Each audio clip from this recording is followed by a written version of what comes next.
ओम नमो भगवते वासुदेवाय। हरे कृष्ण।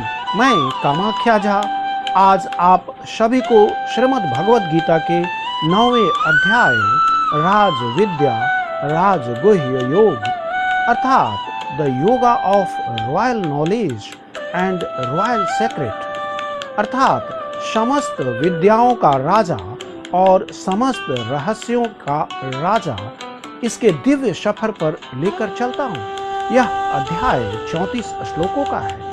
यह श्रीमद् भगवद गीता के सबसे महत्वपूर्ण अध्यायों में से एक है, क्योंकि इसमें भगवान श्री कृष्ण जी अर्जुन को सबसे गोपनीय, सबसे पवित्र और सबसे श्रेष्ठ ज्ञान प्रदान करते हैं। Now let us enter the heart of divine knowledge. क्या आपने कभी सोचा है ऐसा कौन सा ज्ञान है जिसे जान लेने के बाद मनुष्य का जीवन ही बदल जाता है, और ऐसा कौन सा रहस्य है जो सीधे हमें भगवान श्री कृष्ण जी से जोड़ देता है? Here lies the greatest secret. इस अध्याय में भगवान श्री कृष्ण जी बताते हैं कि वे संपूर्ण सृष्टि में व्याप्त होकर भी उससे परे हैं। वे सभी प्राणियों के परम हितैषी हैं, और जो कोई भी प्रेम और भक्ति से उन्हें एक पत्र, एक पुष्प, एक फल या थोड़ा सा जल भी अर्पित करता है, वे उसे प्रेम पूर्वक स्वीकार करते हैं। Every verse reveals the glory of pure devotion. इस अध्याय में हम जानेंगे कि भक्ति को सबसे श्रेष्ठ मार्ग क्यों कहा गया है, भगवान श्री कृष्ण जी अपने भक्तों की रक्षा कैसे करते हैं, और क्यों वे प्रत्येक व्यक्ति को बिना किसी भेदभाव के समान प्रेम करते हैं। Stay with me till the end, क्योंकि इस अध्याय के अंत तक आप समझ पाएंगे कि भगवान श्री कृष्ण जी तक पहुंचने का सबसे सरल, सबसे पवित्र और सबसे मधुर मार्ग प्रेममयी भक्ति है। तो आइए बिना किसी विलंब के इस दिव्य ज्ञान यात्रा का शुभारंभ करते हैं और एक एक श्लोक का सरल, गहन, सारगर्भित अर्थात मुख्य बातों से भरपूर तथा व्यवहारिक हिंदी अर्थ समझते हैं। हरे कृष्ण। अध्याय 9 परम गुह्य ज्ञान। श्री भगवान वाच। श्री भगवान बोले, तुझ दोष दृष्टि रहित भक्त के लिए इस परम गोपनीय विज्ञान सहित ज्ञान को पुनः भली भांति कहूँगा, जिसको जानकर तू दुख रूप संसार से मुक्त हो जाएगा। यह विज्ञान सहित ज्ञान सब विद्याओं का राजा, सब गोपनीयों का राजा, अति पवित्र, अति उत्तम, प्रत्यक्ष फल वाला, धर्म युक्त, साधन करने में बड़ा सुगम और अविनाशी है।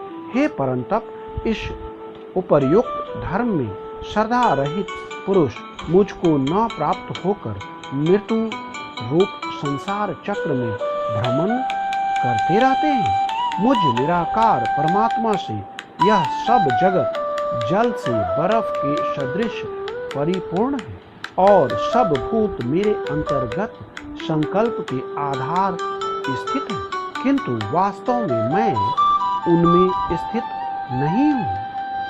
तथापि मेरे द्वारा उत्पन्न सारी वस्तुएं मुझ में स्थित नहीं रहती। जरा मेरे योग ऐश्वर्य को देखो। यद्यपि मैं समस्त जीवों का पालक अर्थात भर्ता हूँ और सर्वत्र व्याप्त हूँ, लेकिन मैं इस विराट अभिव्यक्ति का अंश नहीं हूँ, क्योंकि मैं सृष्टि का कारण स्वरूप हूँ। जैसे आकाश से उत्पन्न सर्वत्र विचरण करने वाला महान वायु सदा आकाश में ही स्थित है, वैसे ही मेरे संकल्प द्वारा उत्पन्न होने से संपूर्ण भूत मुझ में स्थित है, ऐसा जान। हे अर्जुन, कल्पों के अंत में सब भूत मेरी प्रकृति को प्राप्त होते हैं, अर्थात प्रकृति में लीन होते हैं, और कल्पों के आदि में उनको मैं फिर रचता हूँ। अपनी प्रकृति को अंगीकार करके स्वभाव के बल से परतंत्र हुए संपूर्ण भूत समुदाय को बार बार उनके कर्मों के अनुसार रचता हूँ। हे अर्जुन, उन कर्मों में आसक्ति रहित और उदासीन के सदृश स्थित मुझ परमात्मा को वे कर्म नहीं मानते। हे अर्जुन, मुझ अधिष्ठाता के साकास्य प्रकृति चराचर सहित सर्व जगत को रचती है और इस हेतु से ही यह संसार चक्र घूम रहा है। मेरे परम भाव को न जानने वाले मूढ़ लोग मनुष्य का शरीर धारण करने वाले मुझ संपूर्ण भूतों के महान ईश्वर को तुच्छ समझते हैं, अर्थात अपनी योग माया से संसार के उद्धार के लिए मनुष्य रूप में विचरते हुए मुझ परमेश्वर को साधारण मनुष्य मानते हैं। वे व्यर्थ आशा, व्यर्थ कर्म, व्यर्थ ज्ञान वाले विपक्षित चित्त अज्ञानी जन राक्षसी, आसुरी और मोहिनी प्रकृति को ही धारण किए रहते हैं। परंतु हे कुंती पुत्र, दैवी प्रकृति के आश्रित महात्मा जन मुझको सब भूतों का सनातन कारण और नाश रहित अक्षर स्वरूप जानकर अनन्य मन से युक्त होकर निरंतर भजते हैं। वे दृढ़ निश्चय वाले भक्तजन निरंतर मेरे नाम और गुणों का कीर्तन करते हुए तथा मेरी प्राप्ति के लिए यत्न करते हुए मुझको बार बार प्रणाम करते हुए सदा मेरे ध्यान में युक्त होकर अनन्य प्रेम से मेरी उपासना करते हैं। दूसरे ज्ञान योगी मुझ निर्गुण निराकार ब्रह्म का ज्ञान यज्ञ के द्वारा अभिन्न भाव से पूजन करते हुए भी मेरी उपासना करते हैं। और दूसरे मनुष्य बहुत प्रकार से स्थित मुझ विराट स्वरूप परमेश्वर की पृथक भाव से उपासना करते हैं। क्रतु मैं हूँ, यज्ञ मैं हूँ, स्वाधा मैं हूँ, औषधि मैं हूँ, मंत्र मैं हूँ, घृत मैं हूँ, अग्नि मैं हूँ और हवन रूप क्रिया भी मैं ही हूँ। इस संपूर्ण जगत का धाता अर्थात धारण करने वाला एवं कर्मों के फल देने वाला पिता, माता, पितामह, जानने योग्य पवित्र ओंकार तथा ऋग्वेद, सामवेद और यजुर्वेद भी मैं ही हूँ। प्राप्त होने योग्य परम धाम भरण पोषण करने वाला, सबका स्वामी, शुभाशुभ का देखने वाला, सबका वास स्थान, शरण लेने योग्य, प्रत्युपकार न चाहकर हित करने वाला, सबकी उत्पत्ति प्रलय का हेतु, स्थिति का आधार, निधान और अविनाशी कारण भी मैं ही हूँ। मैं ही सूर्य रूप से तपता हूँ, वर्षा का आकर्षण करता हूँ और उसे बरसाता हूँ। हे अर्जुन, मैं ही अमृत और मृत्यु हूँ और सत असत भी मैं ही हूँ। तीनों वेदों में विधान किए हुए सकाम कर्मों को करने वाले, सोम रस को पीने वाले पाप रहित पुरुष मुझको यज्ञों के द्वारा पूजकर स्वर्ग की प्राप्ति चाहते हैं। वे पुरुष अपने पुण्यों के फलस्वरूप स्वर्ग लोक को प्राप्त होकर स्वर्ग में दिव्य देवताओं के भोगों को भोगते हैं। वे उस विशाल स्वर्गलोक को भोगकर पुण्य क्षीण होने पर मृत्यु लोक को प्राप्त होते हैं। इस प्रकार स्वर्ग के साधन रूप तीनों वेदों में कहे हुए सकाम कर्म का आश्रय लेने वाले और भोगों की कामना करने वाले पुरुष बार बार आवागमन को प्राप्त होते हैं, अर्थात पुण्य के प्रभाव से स्वर्ग में जाते हैं और पुण्य क्षीण होने पर मृत्युलोक में आते हैं। जो अनन्य प्रेमी भक्तजन मुझ परमेश्वर को निरंतर चिंतन करते हुए निष्काम भाव से भजते हैं, उन नित्य निरंतर मेरा चिंतन करने वाले पुरुष का योग क्षेम मैं स्वयं प्राप्त करता हूँ। हे अर्जुन, यद्यपि श्रद्धा से युक्त जो सकाम भक्त दूसरे देवताओं को पूजते हैं, वे भी मुझको ही पूजते हैं, किंतु उनका वह पूजन अविधि पूर्वक अर्थात अज्ञान पूर्वक है, क्योंकि संपूर्ण यज्ञों का भोक्ता और स्वामी भी मैं ही हूँ।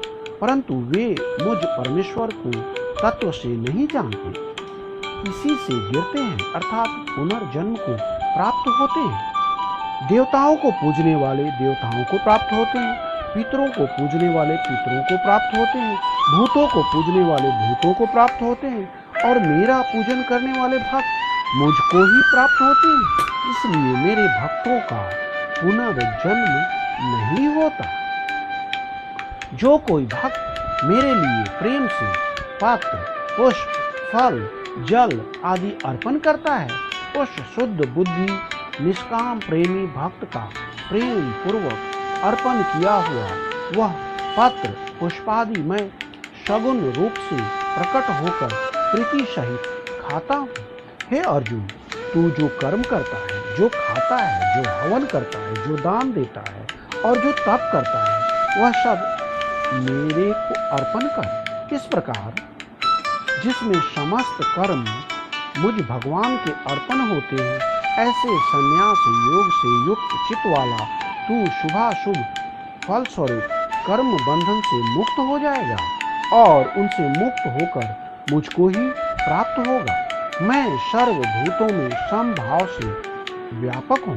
न कोई मेरा अप्रिय है और न प्रिय है, परंतु जो भक्त मुझको प्रेम से भजते हैं वे मुझ में हैं और मैं भी उनमें प्रत्यक्ष प्रकट हूँ। यदि कोई अतिशय दुराचारी भी अनन्य भाव से मेरा भक्त होकर मुझको भजता है तो वह साधु ही मानने योग्य है, क्योंकि वह यथार्थ निश्चय वाला है, अर्थात उसने भली भांति निश्चय कर लिया है कि परमेश्वर के भजन के समान अन्य कुछ भी नहीं है। वह शीघ्र ही धर्मात्मा हो जाता है और सदा रहने वाली परम शांति को प्राप्त होता है।